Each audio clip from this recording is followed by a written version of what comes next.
How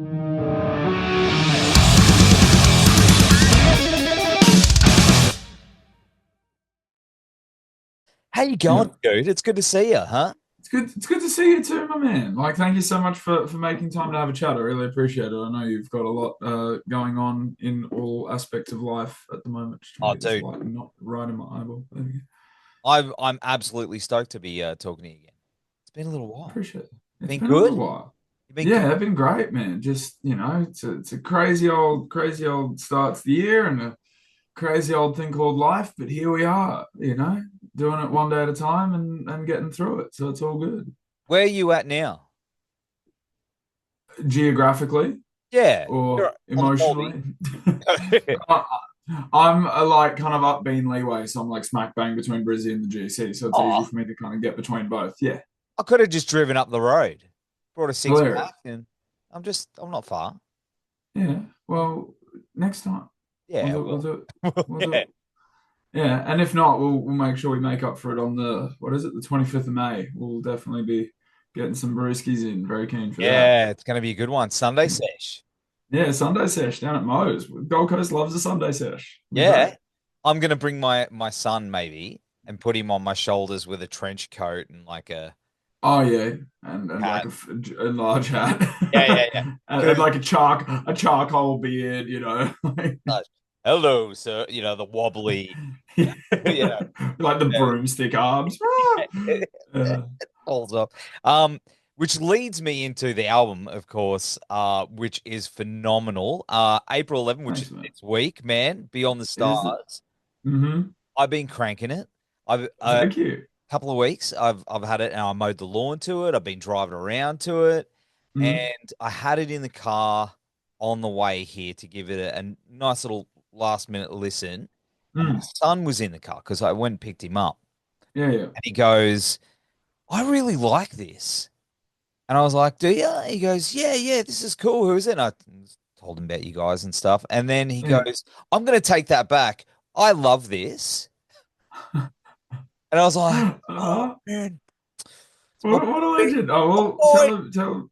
Oh, thank you to both of you. That's very, very kind. No, that's super difficult, man. Appreciate it. That's the review. That's going to be just the review. That's the review. That's Yeah.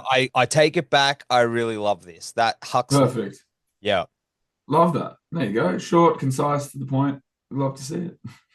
But it is good, man. It is really, Thank you. really, really good. Thank you. It's yeah, it's been, a long time coming as we keep harping on about. But we're just glad to finally be at this point where we can finally, get it out into the world and all of that cool stuff. So yeah, and already working on new material to follow it up so there won't be as big a gap this time. So Wow. yeah, yeah. It'll be good fun. Have you got physical copies yet? Have you got sneaky physical copies yet? You know what arrived yesterday, actually, Oh. just on that. I have the Beyond the Stars vinyl. I don't know if the blur's fighting me. Hang on, can I Blurs, turn yeah, it yeah. off? It's censored. Is that the It's censored censored. version? It's the censored version. I'm so bad at technology. How do I do this? I don't know if it'll let Just me. hold it right up to the if you hold it right up to the camera. Hang on, here we go. If we do this, Oh, there we go. Oh, look at that. So even the um, artwork is amazing. Like it looks yeah. Oh, good on vinyl. yeah. It's so gorgeous, and yeah, obviously mine's still in the old shrink wrap, but yeah, nah, absolutely thrilled. I'm stoked to I never thought, well, there you go. That's, but as a kid, when you're growing up, you want to play music or whatever. You never think, oh, one day I'll be holding a record that I've had any part in creating. And now, I got that, and we've got the Voyage into Eternity reissue on vinyl as well now. So they both arrived yesterday, which is really, really cool. Right. Yeah, it's all happening, man. It's insane. That's so good. Because you Mm. haven't listened to them? I haven't unwrapped mine yet. Anthony has listened to his advanced copies, and apparently they're pretty great. So yeah, thrilled. And the CDs should be in the country by now because everything's coming from Europe nowadays, which again in itself is just this whole weird, you know, uh, mind bend of a thing. But yeah, so the CDs will be here very soon as well. We've obviously still got heaps of Voyage CDs from when we printed them ourselves years ago. So, Yeah. we'll be bringing them for another spin around on the May tour. And again, now we've got the vinyls of that as well. And then, yeah, brand new CD, brand new vinyl, and obviously everything available digitally as well. So it's all happening. It is all happening, and that's exciting. I mean, look, back in the day, back Mm. in my day, Oh, yeah. that was physical media was a thing, and it's like, Mm. now it's all spun around where you get excited with it. It's. I haven't got my stuff on vinyl yet, and I could imagine how you'd be feeling right now. Like it'd be It's so. surreal. Yeah, it's crazy. But take us back, like Mm. 2020, 2020. Yep. I, Yep. that was weird how I said that. 2020 Yeah. is when the journey to this album began, because I did see there's that little video where you were jamming on the Storm Yep. at the first rehearsal of that, and then it cut Yeah. Yeah. to the video of it now. That's Mm. that's a 5 year journey to get it to where it is now. Like Yeah. how far back do they go? Do they go further than that, or Yeah, I mean, the writing for a lot of, well, not a lot of, I mean, some of the songs that are on this record were written around the same time as we were writing Voyage into Eternity. So some of these songs, at least the ideas of, have been around since, 2017, if not longer. And then, yeah, obviously 2020, kind of the world shut down a bit, and we were meant to go over to play at Varken, which is obviously this massive, huge, crazy opportunity. And do some touring around Europe, and all of that just, disappeared, which fair enough. The world had to shut down for a minute there. So that was disappointing. But, we just decided to use that time instead, because we had all these kind of ideas for songs that were floating around, and we figured, we need to record a new album at some point. And so we said, okay, well, what if we booked studio time for 3 weeks from now? Could we pull an album together in that time and get all these songs up to a recordable standard and light a bit of a fire under ourselves? And then, yeah, fortunately, we had the foresight to kind of document at least parts of the process, which is now a fun little thing to look back on, at least for our sake. And yeah, it's just crazy to look back on that now and think, end of whatever it was, November 2020, to nearly 5 years later, finally having these songs and this music out in the world. It's crazy, man. Like, so much has changed for us as a band and as individuals. Like, Lucas, our guitarist, I don't know if I don't want to spoil his news, but surprised, like he had a baby yesterday, like, oh, yeah. So like everyone's lives have just been, exploding and changing and doing all this crazy stuff. So it's amazing how much can change in the course of, essentially waiting for a record to come out. It's pretty nuts. human baby Human baby. music, and man? and I know it's a big week for Lucas. I know. It's crazy. How cool is that? Mm, Congratulations, man.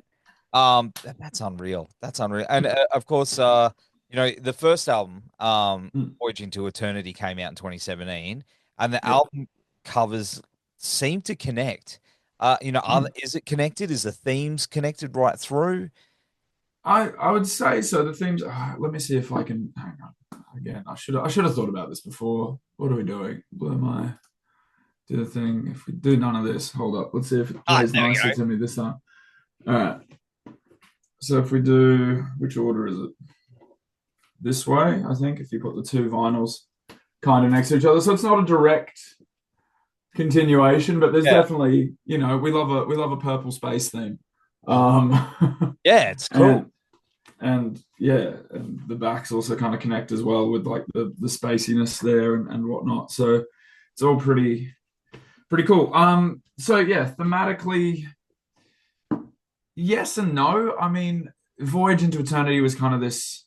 I mean, I could go on about the first album for ages and what it was kind of written as originally and what it ended up becoming, where it was, written as this very literal kind of Viking story, because we were going to be this Viking band. And then as we were writing, we thought, nah, we can do more with this. Let's make it a bit more general and metaphorical, not this kind of very literal narrative. Um, but nonetheless, I guess the kind of the arc of the first album is kind of still there, even though in a less literal sense. But no, Beyond the Stars is all about, it starts off from kind of the creation of life, the Big Bang, whether you want to call that the universe or the start of an individual's life, however, the listener wants to interpret it. It's kind of that, that opening track that kind of flourishes into, I guess, the journey of the human experience, and every track kind of embodying a different emotion or a different aspect of what it is to fundamentally be human. And a lot of that was obviously, especially lyrically, kind of influenced by the disappointments that we were going through in the lead up to Europe and stuff being cancelled, and COVID and everything that was around the time of this album being recorded.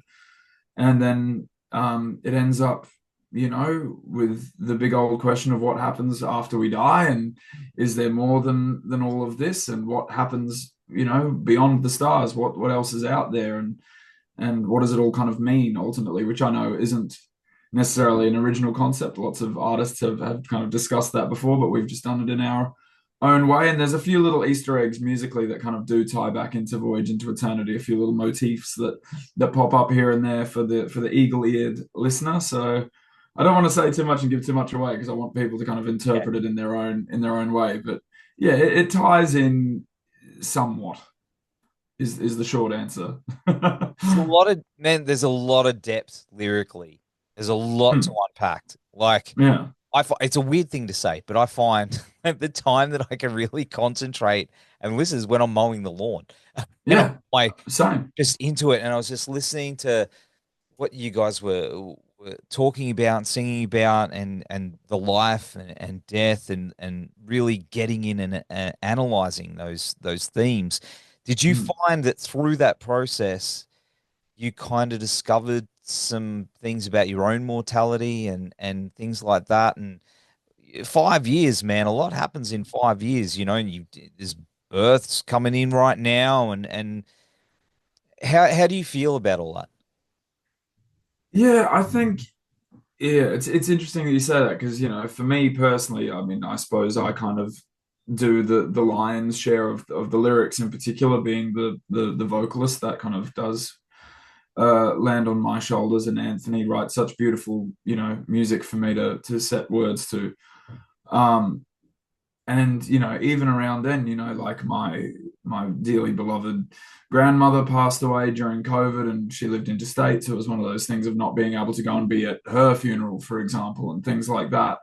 And so there was definitely, and just seeing, as you've said, like the state of the world since then up until now, and just making you question everything, and really think about your own experience and your own mortality. So yeah, I mean, a lot of that was tied up with it at the time, and I was going through ending of long relationships and things like that, and trying to just get out and get amongst nature, and you do the things that kind of fill my cup, so to speak, just spending time outdoors amongst trees under the stars, all of that, which is obviously very kind of prevalent in the writing. And so that all was wrapped up at the time of recording it.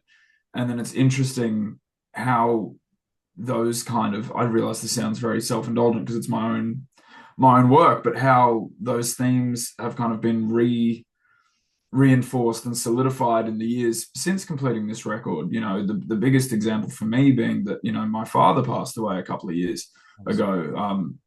So I never got to kind of share this record with him, and in particular the last track on the album, I Walk Among the Stars, is really, I guess it just hits a little different now, having lost him, and I say having lost my grandmother, and having lost my grandfather recently as well.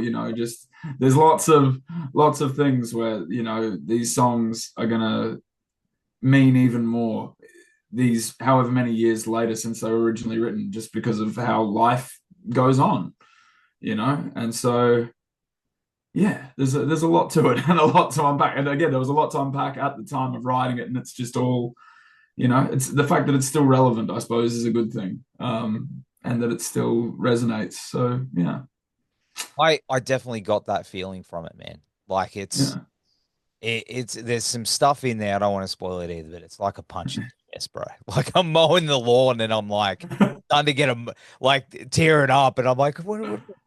It's just the clippings, but yes, it got me, man. It really got me. It's such a beautifully written, emotionally driven album, man. Like Mm, it's so good. And I think people are going to really connect with it when it drops thank this you. week. Yeah, so Yeah, well done, cheers, man. cheers, man. I really appreciate that.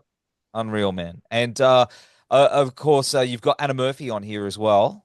We do. That Woo! was crazy. At the time of writing, Heart of the Sea, we kind of had reached that point in the album, and we are looking at this song and kind of where it sat within the proposed kind of flow of the whole thing, and we thought, this song would work so much better as a duet. With what we're kind of, this is I guess, arguably the most narrative-y story on the record. I mean, again, depending on how you interpret it, I suppose what we wrote it about and how someone might interpret it are very different. But the way we wrote it, it was very much this kind of interplay of a man who's gone off to seek fame and adventure and go across on this big journey, and then the woman who's left behind, who's kind of driven mad with grief and loss and just not knowing if her person was ever going to come back, and then ultimately them, being reunited in death. And so we thought, obviously that makes it's a much more defined story if we can have two voices on it. And we thought, oh man, this song would sound really cool if someone like Anna Murphy could sing it. And we just were laughing about that and thinking, we'll never get Anna. She doesn't know who we are. Why would she care? And thinking about all these other amazing artists that we could reach out to. And then Sam Valhalore, the producer that we were, so lucky to work with on this record, turned around and said, oh, I know Anna. I know her drummer because we were meant to tour with Stella Darling together. And so I've got all their contact info. Let's just, start a phone tree and see if we can get something happening. And sure enough, we sent her the track, and she was kind enough to say that she really enjoyed it and agreed to jump on the track. And so now we have her on this album, not just singing, but also she went as far as to say, oh, do you mind if I play some hurdy-gurdy and some nickel harper and do this stuff? Do you mind if I just jam? And we're like, nah, please go for it. So, very, very lucky and very, very cool. So now I get to say, I've sung a duet with Anna Murphy, and yeah, it's crazy. Wow. And it's so good too. And she's incredible. Yeah, and the fact that, through the wonders of the internet, we're able to do this from different sides of the globe, and all via, emails and Zoom and in her studio, and then obviously in our studios here, and get it all cohesive and together, and just, so we're very grateful to have her be a part of this song and this album. It's really, really special. How'd you feel though? You got the files, you got the tracks, and you sit down to hear that for the first time. Like, how was that for you, bro? I mean, again, because she was just so incredible to work with, and so generous with her time and her skills. And so, we got the email back saying, okay, here's the tracks. And we thought, okay, there'll be like one of everything and we'll just do whatever. She sent us, like kind of 3 different versions of everything. So we had stuff to play with and to choose from. And you've heard the record, but the song starts with just this kind of mournful solo female vocal with like this kind of swirling, ominous instrumentation behind it. But it's just this very, I don't know, in my brain, I just picture like a woman in a white dress on the edge of a cliff, just singing out into the abyss. And just, hearing that for the first time and knowing that it's Anna Murphy singing our music was just, like we all just got goosebumps, man. And we're like, okay, if we are feeling this and we know what to expect, at least to some degree, like we hope it hits as hard for listeners for the first time. It was, truly incredible. Do you know what's going to be incredible? Is when she does it with you live. Oh, yeah. Bring it on. Man. Yeah. Yeah. Look, here's hoping. Never say never. Manifest that. Get it out always. There. Yeah. Well, we'll have to bring her out, or we'll have to head over there. But either way, we'll make it happen. It'll happen one day. It has to. Absolutely. And Sam did a fucking awesome job on the production, dude. Yeah. I'll let you have a drink of water first, because I'm doing the same thing. But like, no, you're good. Bloody summer. It's meant to be gone. But Queensland. Man, he did so. Hey, shout out to Sam. Good. Shout out to Sam. Great dude. The best dude. Oh yeah, man. How was it working with him on the record? I mean, again, it was just one of those crazy things. As I said earlier, we kind of went, all right, we're meant to be in Europe in however many weeks. Bugger it, let's just book in some studio time instead and kind of, just do something. And then the discussion was had, do we self-produce this like voyage, or do we reach out to someone? And Joseph, our bassist, and myself are huge Caligula's Horse fans. And I think because we both just followed the band and followed Sam on social media and things like that, I think he must have just posted something about being available for producer work or something within the kind of the week that we were having this discussion. So we just reached out to him completely out of the blue, not expecting for him to even get back to us. And then for him to turn around and say, "Oh yeah, no, I know you guys. I've been following you guys for a while. Like, really interested to see where you guys are going. So thank you for reaching out. We'd love to work together." I'm just like, holy shit, this guy who's, one of my idols, which is crazy, knows that we exist and wants to work with us. And now, a few weeks later, we're sitting at Anthony and Sophie's kitchen table having a pre-pro meeting with this guy. Like, what? And fast forward 5 years now, us and the Seahorse gang are all really good mates, and because we're all just a bunch of nerds who like to play music and play video games and all that good stuff. So yeah, and just it was so cool reaching out to him in particular, because we knew that with obviously the folk metal kind of thing that we do, it's more the traditional, I guess, school of metal thought. It's a bit more old school, and obviously him being in the progressive metal world, it's that more modern metal thing. And so we're like, how can we kind of blend these two worlds, which has always been a goal of ours. It's kind of bridge that gap between it's folk metal, it's a bit jiggy and lame, and then the modern metal world. So having a modern metal producer just made the most sense in that regard. And having him on this record was absolutely just invaluable. Having a fresh set of ears coming in and hearing all these arrangements and these songs and things for the first time and getting his input, and it was just an incredible experience from day one, and such a lovely guy to work with. So shout out to Sam. Yeah, shout out to Sam, legend. So more collabs with that guy.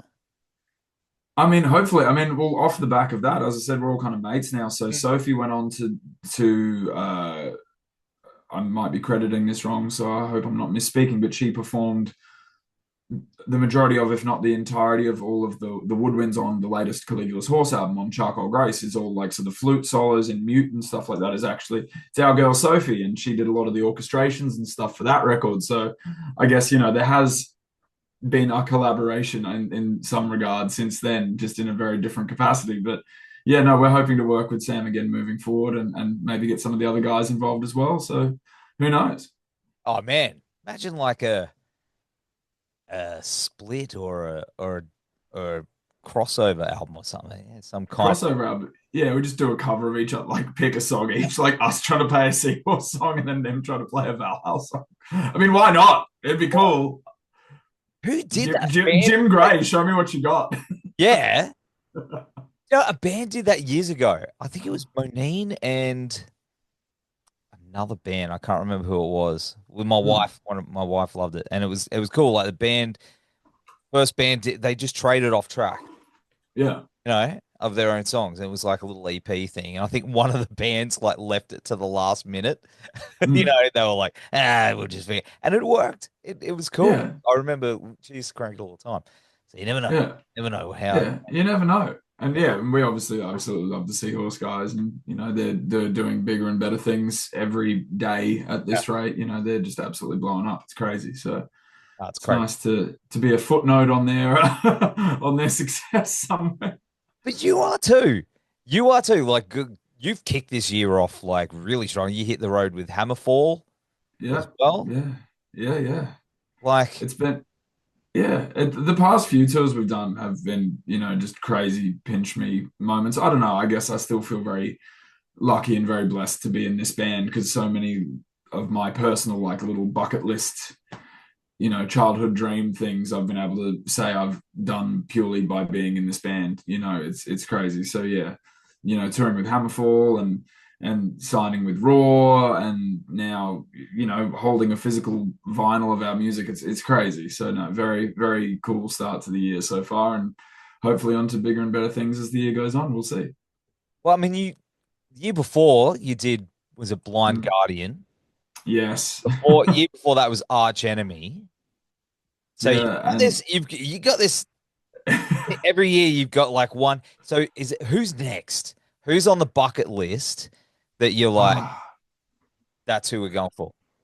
I mean, the ultimate bucket list bands for us would be either in Australia or Europe or anywhere in the world, would be like Winter Sun and Nightwish, going on tour with either of those bands, or both, because I'd say they're probably our two biggest influences, I guess. And for yeah, they'd be the next two if we're kind of hoping to keep scaling up and up. So yeah, Winter Sun, Nightwish. I mean, obviously, like you've got your Amon Amarths and like Sabaton and Powerwolf and all those kinds of bands. Um, Orden Ogan would be another amazing one.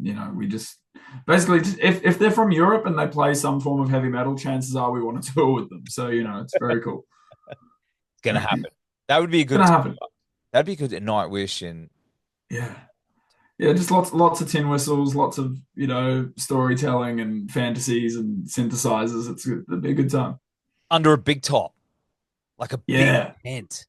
Make a Like a big big production. star tent. Yeah, like some sort of the Star Circus. There you go. Nightwish, if you're watching this, give us a Hey, call. that's all right. I've got uh $3 in change here. I'll put that towards the course. So Yeah, awesome. Thank you. Yeah, that's we'll start a GoFundMe right now. You heard it here yeah, first. that's it. Nev has $3.50. So Yeah. no, but I'll get a vinyl when I see you. Yeah, please do. Yeah, we'll look it up. Yeah, absolutely. But that tour, it's going to be coming up quick. That's next month. You're It hitting the is. Yeah. road around the country with a bunch of great bands and taking the Yeah. taking the new album on the road. How's the set coming together with the new stuff? It's it's pretty jam packed. Not gonna lie, we had rehearsal yesterday, and it's a really good chunk of new stuff because obviously we've been touring essentially like variations of the same show for quite a while now, and we love it, and it's all great, but it's nice to finally sprinkle in a few more new songs. So yeah, the vast majority of the set is new material, but there's some fan favorites in there, and we think it's a pretty sick show. It's all killer, no filler, and we're bringing some extra bells and whistles and fun stuff along for the show itself this time around. So yeah, it's going to be a lot of fun. Have you got to the point? I don't know if this is happening yet. This is happening to Mm, me where mm, I get attached to certain songs in the set that I've probably been playing a couple of years too long. You just yeah, get attached to them, and you're like, oh, yeah, I kind of like playing that one. And then the new yeah. stuff comes in, you're like, but I like playing that, but you can't fit everything You in. can't fit everything in. You Yeah, know? Have you got to that yeah, point where it's like we got to have a certain amount of time, but you got to let that part of you go. That song. It's like, yeah. Yes and no. I mean, I totally know the feeling, but I think at least with this show that we're doing, we've managed to somehow keep all of the things that we love to do and that we know the crowd loves to sing and dance along to already. Like all the tried and tested stuff is still in there, and then the more live entertaining aspects of the new album as well. So there's a lot of light and shade, and it still does. But seeing a band live is very different to putting on a record. Like we're still a band that focuses very strongly on the flow of an album, and we believe in being able to sit down or whatever and listen to an album from start to finish and kind of go on that musical journey. Dare I use that kind of terminology? But yeah, but that's a very different experience to seeing a band live where you just want to be punched in the face for an hour and go and jump around and drink and dance with your mates and headbang and sing along and all that. So yeah, I think we've managed to find that balance, at least for now, while we're able to, play a slightly longer show than we've been playing for the past few tours, having, been a support band for so long. It's weird to kind of step back into like headline band mentality. Um, but again, the tours have been going on these past few years that you just mentioned are absolutely insane. Like touring with all those massive bands and bands that have been such a massive influence on us, like Blind Guardian are the reason I got into metal. Like that was, going on the road with them for a week was insane. So, yeah, no, the point is, I'm excited. In case you can't tell from this whole nah, interview, I'm just freaking pumped. It's album week. We're going on the road again, and we love touring. We love performing. Like we love recording and writing music, but we've always, the six of us have always felt the happiest on stage and being able to be in front of people and have that live interaction with fellow music lovers, because that's all we are at the end of the day. We're just all people who love music and who love heavy metal. So it's just nice to share that space with everybody. absolutely, absolutely. Outside of band stuff, are you doing? Mm. You're giving vocal lessons. I know you're doing something with Dracula's as well. You're wearing the shirt, Yeah, yeah. which is cool. Like, what's keeping you busy outside of the band? I I'm just a full-time musician, so I'm a full-time gun for hire. So I'm very lucky that I'm back at Dracula's on the Gold Coast, the iconic institution, 5 nights a week at the moment, which is very, very cool. So it's awesome to be, a full-time performer and a full-time job, and especially somewhere as cool as that. Like, it doesn't feel like work when you're having that much fun. So I'm very lucky that music is just my life in every sense. So yeah, so that's what keeps me busy. That and keeping the Valhalla circus running during the day, and then going and being a vampire at night. It's great. And Viking by day, vampire by night. There you go. There's your tagline. hey, there's a concept in that. Yeah. Yeah. But Yeah, hey, I love it. It's my solo album that I'm here to announce. Viking vampires. Yeah. The Viking vampires. Yeah. Love it. That's cool. But Yeah, it's very cool. bro, what are we what is going to happen after this tour? You're looking at heading over to Europe. You're going to take over the world. Like, what's the what's the next step? Yeah, look, I mean, the plan since day one has always been to get to Europe, and so hopefully it happens this year, or if not next year. We'll see how we go. We're constantly gunning for it again. Shout out to our amazing label partners, Raw, who are based over in Germany and all around the world, but particularly in Germany. And they're obviously very keen to get us over there. So hopefully that leads to something in the near future that we'll, be able to talk more about, I guess, when it happens. But yeah, world domination is always the goal, Yeah.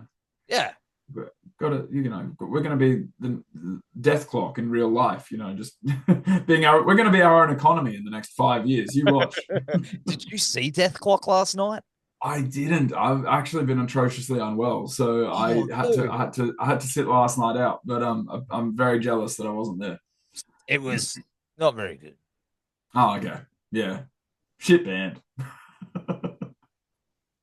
All right, it was pretty amazing. It was amazing. Yeah, I'm sure. Yeah. It was probably the best show I've ever seen. But Yeah. don't want you to feel bad, but I hope you feel better. I know it's Thanks, something man. to get sick, and Appreciate you're gonna miss that show. That was me with Stone Temple Pilots a few years ago. Yeah, I was like sitting here just devastating. like Duff Gardens, hurrah, and then you just can't move. You can't move. Yeah. Yeah. Yeah. Oh, But anyway, we live, we learn, we survive, and we live to fight another day. That's the main thing. That's right. Viking vampires ahoy. Viking vampires. I love it. I love it. Oh. That sounds like a shit. But brother, thank you so much again for hanging out on the show. We're gonna have all the links down here and on the website. I will be seeing you very soon. In the meantime, get better and congratulations. Cheers, man. I appreciate your time, and yeah, can't wait to rock out with you on May 25th. Yes, at Mo's Desert Clubhouse. At Mo's Desert Clubhouse. It's gonna be sick. Which is that way, and you're that way. I'm just gonna drop in one day with some beers, and you'll be like, "Hey, do it," and I'll be like, I'll wag the day at work, and we're just gonna drink beers. Perfect. Yeah, that's the best way to do it. Absolutely.